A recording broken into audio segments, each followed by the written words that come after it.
Saudara-saudaraku, kali ini tentang Raja Ahaz dari Israel Selatan atau Yehuda. Saya beri judul pelajaran dari Raja Ahaz, kompromi dengan dosa menghancurkan masa depan. Kisah Raja Ahaz ada di 2 Raja-Raja 16 ayat 2 sampai 3. Dicatat Ahaz berumur 20 tahun pada waktu ia menjadi raja dan 16 tahun lamanya ia memerintah Yerusalem. Ia tidak melakukan apa yang benar di mata Tuhan Allahnya, seperti Daud bapa leluhurnya, tetapi ia hidup menurut kelakuan raja-raja Israel. Bahkan anaknya sendiri dibakarnya sebagai korban. Mengerikan saudara ya, Raja Ahaz ini.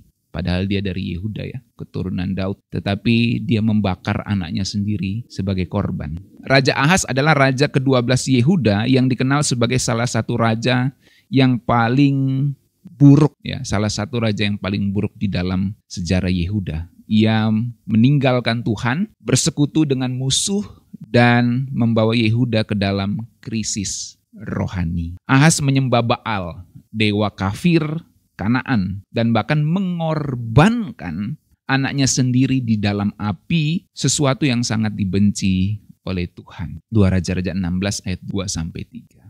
Ahaz membangun mezbah berhala di bait suci. Ini benar-benar kalau orang zaman sekarang bilang gile lu ya gitu ya. Dia membangun mezbah berhala di bait suci, saudaraku. Dia tidak bangun di tempat lain, tapi dia bangun mezbah berhala di bait suci. Dia mengubah pola ibadah yang telah ditetapkan oleh Tuhan. 2 Raja-Raja 16 ayat 10 sampai 16. Bahkan dia mengorbankan anaknya sendiri, saudaraku ya. Jadi benar-benar ini raja yang sangat kompromi dengan dosa sehingga menghancurkan masa depannya. Kemudian ketika Yehuda diserang oleh koalisi Israel Utara dan Aram, Ahaz tidak meminta pertolongan kepada Tuhan, tetapi justru meminta bantuan Raja Asyur, yaitu Raja Tiglat-Pileser yang ketiga. Itu tercatat di 2 Raja-Raja 16 ayat 7 sampai 9. Akibatnya Yehuda membayar upeti besar ke Asyur, mirip kayak raja yang Israel Utara itu, saudara. Dia membayar upeti kepada Asyur yang membuat kerajaan Yehuda dan membuat Ahaz sendiri semakin lemah, saudaraku. Nah, nubuat Yesaya memperingatkan bahwa ini hanyalah akan membawa kehancuran. Itu tercatat di Yesaya 7 ayat 1 sampai 17. Tetapi Ahaz tidak mendengarkannya. Nah, saudaraku, kalau kita baca di 2 Raja-Raja 16 ayat 7 sampai 8, Ahaz mengirim utusan kepada Tiglat-Pileser Raja Asyur dengan pesan, "Aku ini hambamu dan anakmu."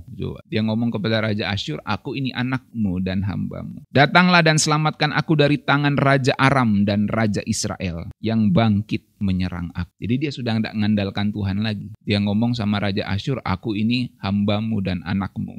Jadi dia benar-benar menyerah sama Asyur ini, saudaraku ya. Nah, itu sebabnya di akhir pemerintahannya Ahaz meninggal dalam kehinaan. Dan dia bahkan dicatat tidak dimakamkan di pekuburan raja-raja. Karena saking jahatnya ya, saking gagalnya dia memerintah. Dia tidak dimakamkan di pekuburan raja-raja, saudaraku. Biasanya kan kalau kayak di Indonesia seperti saya pernah katakan, kalau seorang pejabat atau yang berjasa bagi negara dikuburkan di Taman Makam Pahlawan. Dan ini dia tidak dimakamkan di pekuburan raja-raja. Tanda ketidaksetiaan atau ketidaksetujuan rakyat terhadapnya. Jadi saking jahatnya dia, saking keputusan-keputusan kebijakannya itu tidak mensejahterakan rakyat, maka rakyat tidak setuju dia dimakamkan di pekuburan raja-raja. Ya, tragis banget ya, saudara ya. Kalau seorang presiden tidak dimakamkan di Taman Makam Pahlawan. Jadi itu sebuah penolakan dari rakyat. Ya. Dalam hal ini kalau seorang raja tidak dimakamkan di pekuburan raja-raja itu sebuah penolakan dari rakyat kepada raja itu sebenarnya. Dan akhirnya Ahaz ini digantikan oleh putranya Hizkia yang kemudian kembali membawa Yehuda kepada Tuhan. Nanti kita akan pelajari. Nah, saudaraku, Ahaz adalah raja yang jahat yang membawa Yehuda dalam penyembahan berhala dan pengaruh dari Asyur. Ia lebih mengandalkan kekuatan manusia daripada mengandalkan kekuatan Tuhan.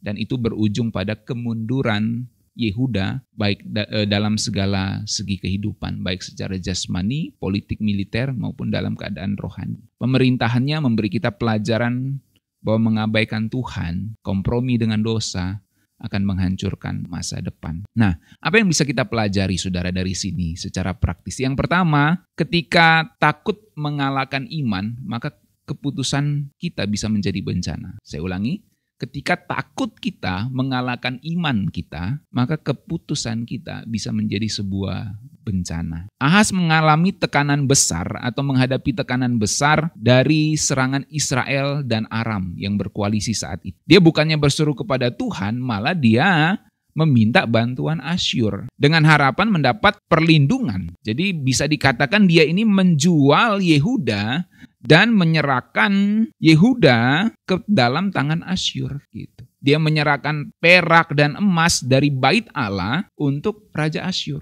Jadi emas dan peraknya itu diambil dari bait Allah, diberikan kepada Raja Asyur, saudara. Jadi dia menjual Yehuda dengan itu, saudaraku. Hasilnya Yehuda memang selamat secara sementara dan akhirnya menjadi budak Asyur. Sebuah keputusan yang lebih menghancurkan dalam jangka yang panjang. Dari sini kita belajar bahwa saat kita menghadapi krisis, saudaraku, kita coba bertanya, apakah kita lebih mengandalkan Tuhan atau kita lebih mengandalkan manusia? Kita lebih mengandalkan orang-orang yang lebih kuat dari kita, atau kita mengandalkan Tuhan Allah yang hidup, yang memiliki kehidupan kita. Jadi takut yang lebih besar dari iman, saudaraku, akan membuat kita mengambil keputusan yang salah. Itu sebab penting waktu kita ingin mengambil keputusan yang besar, kita datang menghadap Tuhan. Bukan malah mencari pertolongan dari manusia, sebab manusia bisa mengecewakan kita, tapi Tuhan tidak mungkin mengecewakan kita.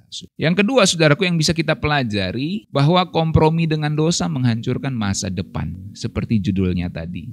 Ahas tidak hanya menyembah berhala, tapi dia mengorbankan anaknya sendiri ke dalam api untuk Baal. Ya.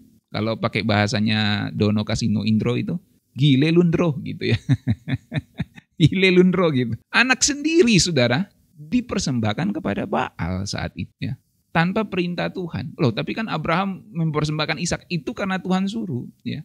Ini beda gitu ya. Ini beda kasusnya. Dia demi Baal, dia ingin mempersembahkan anaknya sendiri. Dia bukan hanya sekedar jatuh di dalam dosa pribadinya sendiri, tapi akhirnya dia memimpin rakyat Yehuda kepada kehancuran karena menjauh dari Tuhan, saudaraku. Dan yang lebih tragis seperti yang saya katakan tadi, dia mengganti mezbah Tuhan dengan tiruan dari Damsyik, ya. Dan ini merupakan simbol kepatuhan total kepada pengaruh asing dan penyembahan berhala. Saudara bisa baca itu di 2 Raja-Raja 16 ayat 10 sampai 16. Jadi mezbah Tuhan di bait suci digantikan dengan tiruan dari Damsyik, itu artinya dia mengganti ya atau membuat penyembahan berhala itu di bait suci. Jadi dosa yang kita toleransi hari ini, saudaraku, bisa menghancurkan masa depan kita. Saya ulangi, dosa yang kita toleransi hari ini akan bisa menghancurkan masa depan kita.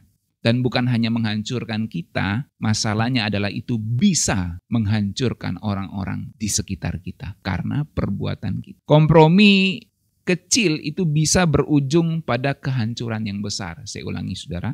Kompromi pada sesuatu yang kita anggap kecil, yang salah, yang dosa di hadapan Tuhan bisa mendatangkan kehancuran yang besar. Itu sebabnya jangan kompromi dengan dosa. Pelajaran yang ketiga, saudaraku, Tuhan itu bukan opsi cadangan, tapi satu-satunya harap. Amin, saudaraku. Tuhan itu bukan opsi, bukan pilihan cadangan, tapi dialah satu-satunya harapan kita. Satu-satunya yang ku andalkan, satu-satunya yang ku percaya. Nah, saudaraku, Ahas mengandalkan Asyur, bukan mengandalkan Tuhan. Dan akhirnya Yehuda justru semakin tertindas. Dia ngandalin Asyur, sekarang Asyur malah menindas mereka. Namun, puji Tuhan, anaknya Hizkia memilih untuk kembali kepada Tuhan. Dan Yehuda mengalami pemulihan. Jadi penting untuk next generation yang akan memerintah itu sungguh-sungguh takut akan Tuhan. Jadi pelajarannya jelas, saudaraku, bahwa mengabaikan Tuhan akan membawa kepada kehancuran. Tetapi kembali kepada Tuhan seperti yang dilakukan oleh anaknya Hizkia akan membawa kepada pemulihan. Jadi jangan jadikan Tuhan sebagai opsi terakhir, sebagai cadangan, saudara. Tapi jadikan dia adalah yang utama.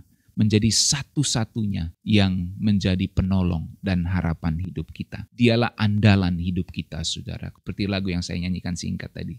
Satu-satunya yang ku andalkan, satu-satunya yang ku percaya. Artinya apa? Tuhan itu bukan opsi cadangan. Tuhan itu satu-satunya harapan kita. Jadi saudaraku, jangan biarkan rasa takut membuatmu mengambil keputusan yang salah. Saya ulangi, jangan biarkan rasa takut membuatmu mengambil keputusan yang salah. Perbesar imanmu, bukan rasa takutmu. Jangan kompromi dengan dosa, sebab konsekuensinya dapat menghancurkan masa depan kita sendiri, bahkan menghancurkan masa depan orang-orang di sekeliling kita. Dan jangan hanya mencari Tuhan saat terdesak, jangan hanya mencari Tuhan karena dia merupakan opsi cadangan yang terakhir. Tetapi jadikan Tuhan satu-satunya, saya ulangi, jadikan Tuhan satu-satunya sandaran dan harapan hidup kita. Amin. Mari kita berdoa.